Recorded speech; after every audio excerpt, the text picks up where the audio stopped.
Hi everyone, Peter Young. This is not a 2-minute book review, but rather a review of my favorite memoirs.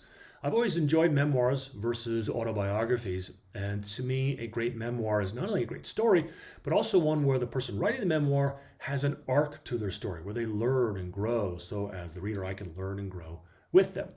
And as I was writing and preparing to publish my memoir, Stop the Tall Man, Save the Tiger, I read a lot of memoirs. Some of them were good, some not so much. Here are a couple that stood out to me.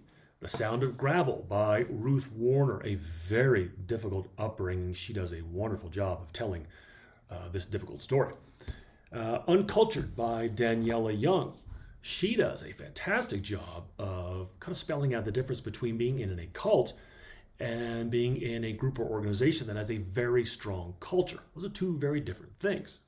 One of my favorite memoirs is one that is well known. It was a bestseller. It's The Glass Castle by Jeanette Walls. She had an alcoholic father, a very detached mother. They were dirt poor, and it is a book that's hard to put down. You will enjoy this one. Now, as you know, if you watch my book reviews, I review a lot of basketball books. So if you're someone out there that doesn't read a lot of memoir, but might want to dip your toes in the genre of memoir, here's two suggestions.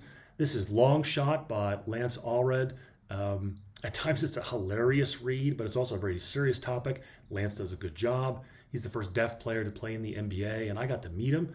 I got to, as a broadcaster, cover a couple of his basketball games while he was still playing. You'll enjoy this one. But my favorite sports memoir by far is My Losing Season by Pat Conroy, the great novelist.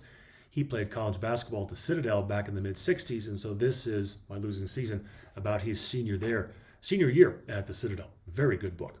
But my favorite memoir still to this day is Educated by Tara Westover. I've read it twice. I love this book. When I was starting out with my young family in southeast Idaho, we lived about 50 miles away from the Westover compound on the side of the mountains. So I knew the area, and I really related to this book, and it's also very well written.